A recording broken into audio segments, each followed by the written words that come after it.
हरिओम प्रिय दर्शकों, यदि आपकी वृश्चिक राशि या वृश्चिक लग्न है तो इस वीडियो को बहुत ध्यान से देखिएगा। इस वीडियो में हम समझेंगे कि अक्टूबर के महीने में क्या प्रभाव हमें मिलने वाला है ग्रहस्थितियों को, क्योंकि अक्टूबर के महीने में जो ग्रहस्थितियों के परिवर्तन हैं बड़े महत्वपूर्ण हैं और इनका प्रभाव हमारे जीवन में कैसा पड़ेगा, अच्छा बुरा सभी कुछ जानेंगे, उपाय भी जानेंगे। आपकी फाइनेंशियल स्थिति कैसी रहने वाली है, चाहे वो शेयर मार्केट में आप इन्वेस्ट करते हो या सेविंग करना चाहते हो, बैंकिंग सेक्टर से इन्वेस्ट करते हो, है ना, और या आप लोन लेना है या चुकाना है या अन्य फाइनेंशियल सभी स्थितियों को हम समझेंगे। और आपकी हेल्थ कैसी रहेगी, एजुकेशन की बात हो या मैरिज लाइफ या लव लाइफ की बात हो या करियर की बात हो, सभी चर्चाएं हम करेंगे।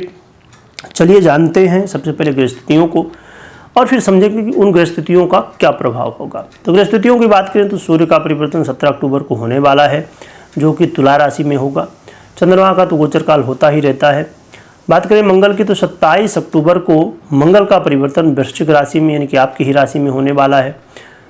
और बुध 3 अक्टूबर को अपना गोचर बदलेंगे, तुला राशि में गोचर करना शुरू करेंगे और फिर 24 अक्टूबर को वृश्चिक में आपकी ही राशि में गोचर करना शुरू करेंगे।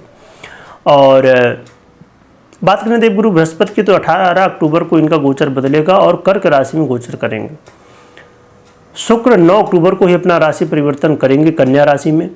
और शनि मीन में गोचर कर रहे हैं, परंतु नक्षत्र परिवर्तन 3 अक्टूबर को पूर्वा भाद्रपद में करने वाले हैं। राहु कुंभ में और केतु सिंह में गोचर कर रहे हैं। ये है ग्रहस्थिति। अब हम संक्षेप में समझते हैं कि क्या हमें फल मिलने वाला है। तो वीडियो को पूरा देखिएगा, अच्छे से देखिएगा, क्योंकि कई बार जैसे जल्दबाजी में हम स्क्रिप्ट कर करके देखते हैं तो उसमें अधूरी जानकारी फिर मिलती है और फिर कहीं ना कहीं कन्फ्यूजन होता है और कन्फ्यूजन मतलब नुकसान हमारा होता है। तो चलिए अब हम समझते हैं कि हमारा ये जो अक्टूबर का महीना है तो कैसा फल देगा हमारे जीवन में। अक्टूबर के महीने में देखा जाए तो हेल्थ के दृष्टिकोण से देखें, यदि आप स्वास्थ्य को लेकर, तो स्वास्थ्य में सुधार है, स्वास्थ्य में कोई खास समस्याएं नहीं। खासकर 27 अक्टूबर के बाद हेल्थ में इम्प्रूवमेंट होगा। यदि कोई हेल्थ चैलेंज थे आपके जीवन में, इशू थे कोई हेल्थ को लेके, तो 27 अक्टूबर के बाद इसमें इम्प्रूवमेंट होने की संभावनाएं बहुत ज़्यादा बढ़ जाएंगी। और साथ में यहाँ पर एक महत्वपूर्ण स्थिति ये भी रहने वाली है कि आपके जीवन में इसका बड़ा अच्छा प्रभाव हो, क्योंकि मंगल आपके गोचर करेंगे आपके लग्न में ही। ये बड़ी महत्वपूर्ण स्थिति, बड़ी अच्छी स्थिति है, तो इसका भी प्रभाव आपको देखने को मिलेगा। तो इससे होगा क्या कि आप 27 अक्टूबर को आएंगे तो आप लगातार मेहनत करेंगे और मेहनत करने से होता क्या है, हमें सफलताएं मिलती हैं, हमें उसके कर्म का फल मिलता है, तो बहुत अच्छा है। और इसमें अभी 27 तक ये आपके 12वें भाव में रहेंगे, तो थोड़ा ध्यान रखना है हेल्थ का, यानी कि योग प्राणायाम करते रहना है।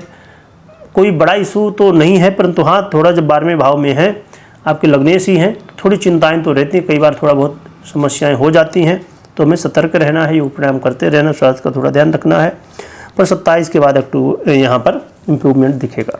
बात करेंगे यदि आप चाहते हैं, जैसे आप बैंकिंग से रिलेटेड कोई भी काम करना है या आपको एफडी वगैरह करना है, या बहुत सारे अभी जैसे ये क्या बोलते हैं सरकार के बहुत सारे टेंडर वगैरह निकलते हैं, तो वहाँ पर भी बहुत सारे लोग इन्वेस्ट करते हैं।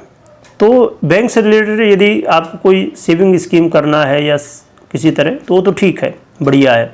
18 अक्टूबर के बाद और भी संभावनाएं बढ़ सकती हैं कि लाभ मिले, परंतु सरकार से रिलेटेड कोई इन्वेस्टमेंट यदि है तो वहाँ पर सावधान रहना है।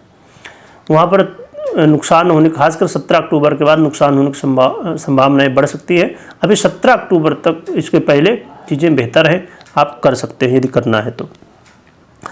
और यहाँ पर हम बात कर लेते हैं कि प्रॉपर्टी से रिलेटेड क्या कैसी स्थितियाँ रहेंगी। तो प्रॉपर्टी को लेके 17 अक्टूबर के पहले यदि आपको कोई घर खरीदना, गाड़ी हो, बंगला हो या जो भी चीज़ें हों, खासकर प्रॉपर्टी से रिलेटेड काम करना हो तो 17 अक्टूबर के पहले ठीक है। उसके बाद मुश्किलें बढ़ सकती हैं, लीगल इशू आ सकते हैं और धोखाधड़ी भी हो सकता है।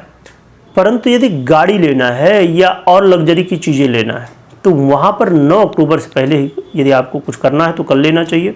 9 अक्टूबर के बाद ठीक ग्रह स्थिति नहीं दिख रही है तो आपको उसके पहले कर लेना चाहिए। यहाँ पर हम बात करें कि जो लोग शेयर मार्केट से संबंध रखते हैं, शेयर मार्केट में इन्वेस्ट करना चाहते हैं, तो उनके लिए कैसी स्थिति रहेगी। तो यहाँ पर सामान्य स्थितियाँ रहने वाली हैं। शेयर मार्केट से 18 अक्टूबर के बाद, देखिए 9 अक्टूबर को शुक्र पीड़ित अवस्था में चले जाएंगे तो आपको बचना चाहिए। 9 अक्टूबर से पहले ही जो करना है इन्वेस्टमेंट वगैरह तो कर लेना चाहिए, चाहे आप म्यूचुअल फंड में, SIP में या शेयर मार्केट में लॉन्ग टर्म या जैसे भी करते हैं तो 9 अक्टूबर के पहले कर लेना चाहिए। 9 अक्टूबर से 18 अक्टूबर के बाद बहुत सावधानी का विषय समय है। 9 अक्टूबर के ये 18 अक्टूबर के बाद गुरु की स्थिति बहुत अच्छी हो जाएगी जिससे आपको लाभ मिलेगा, परंतु बहुत सोच समझ के, और खासकर यदि शुक्र से रिलेटेड या सूर्य से रिलेटेड सेक्टर में इन्वेस्ट करते हैं तो विशेष सावधानी रखनी चाहिए, वहाँ बचना चाहिए इन्वेस्ट करने से, क्योंकि ऐसी परिस्थितियाँ देखने को जो मिल रही हैं तो उनके ये संकेत हैं कि हमें सावधान रहना चाहिए। और बात करें लोन की, यदि लोन वगैरह चुकाना है या लोन लेना है तो इसके लिए आपको 27 अक्टूबर के बाद लें तो ज़्यादा बेहतर है। या कर्ज चुकाना हो तो 27 अक्टूबर के बाद आपको कोशिश करना चाहिए। उसके पहले थोड़ा सा मुश्किलें हैं, परंतु करना है यदि तो 9 अक्टूबर से पहले कर सकते हैं। यहाँ पर हाँ, कर्ज लेने से ज़रूर बचना है। चुकाना है तो ठीक है, पर कर्ज लेने से बचना है। और कर्ज लेना है तो 27 अक्टूबर के बाद गृहस्थितियों के संकेत अच्छे हैं। और बात करें बिजनेस की, यदि आप बिजनेस करते हैं या बिजनेस से रिलेटेड कोई भी काम है आपका, तो बिजनेस को लेके थोड़ी मुश्किलें इस महीने हैं। आपको विशेष सावधान रहना चाहिए। फाइनेंस को लेके सावधान रहना चाहिए। पैसे कहीं आने हैं जाने हैं तो उसमें रुकावटें हो सकती हैं। व्यापार में उतार चढ़ाव देखने को मिल सकता है, तो आपको विशेष सावधान बिजनेस को लेके रहना है। दाम्पत्य जीवन, मैरिज लाइफ को लेके भी मुश्किलें बढ़ने वाली हैं। मैरिज लाइफ को लेके वाद विवाद कलह का माहौल देखने को मिल सकता है, तो मैरिज लाइफ को लेके भी आपको सतर्क रहना होगा। और बात करें करियर की, नौकरी की, जॉब की, तो 17 अक्टूबर तक तो ठीक है, कोई खास समस्याएं नहीं हैं, परंतु 17 अक्टूबर के बाद मुश्किलें बढ़ सकती हैं। तो आपको जो भी निर्णय लेना हो, जो भी काम करना हो, तो वो ध्यान से करिए, 100% दीजिए, सावधानी रखिए, सबसे मिलजुल के रहिए। खासकर सरकारी क्षेत्र से रिलेटेड जॉब करते हैं तो मुश्किलें ज़्यादा बढ़ सकती हैं। तो ये गृहस्थितियों के संकेत हमें देखने को मिल रहे हैं। और बात करें कि उपाय क्या करना चाहिए, तो उपाय के रूप में एक तो ये उपाय कि शेयर मार्केट हो या लोन हो या बिजनेस हो या अन्य किसी भी विषय में आपको कोई निर्णय लेना है तो इसके जो एडवाइज़र हैं, जानकार व्यक्ति हैं, उनकी सलाह लीजिए पहले, उसके बाद ही कोई निर्णय लीजिए। मात्र अपने ये जो ग्रह स्थिति आपने देखी, ग्रह गोचर की स्थिति देखी, इसके आधार पे आपको निर्णय खाली नहीं लेना चाहिए। आपको अपनी पर्सनल कुंडली विश्लेषण करने या करवाने के बाद और किसी जानकार व्यक्ति की सलाह लेने के बाद ही निर्णय लेना चाहिए। और यहाँ पर अब जैसे हमने बात की कि लोन लेना हो या शेयर मार्केट में इन्वेस्ट करना हो, तो ये तो सब ठीक है, परंतु बिना एडवाइस के नहीं। यहाँ पर एक उपाय आप कर सकते हैं जो कि बहुत ही सरल है और इससे लाभ मिलने की संभावनाएं बढ़ जाएंगी। यहाँ पर उपाय एक ये है कि भुवन भास्कर सूर्य की आराधना करिए, है ना, अर्घ दीजिए, दिनचर्या को अपने बेहतर करिए और साथ में भगवान गणपति की आराधना करिए। इससे आपके जीवन में भगवान की कृपा होगी तो आपका कल्याण होगा और इसीलिए भगवान की आराधना करिए।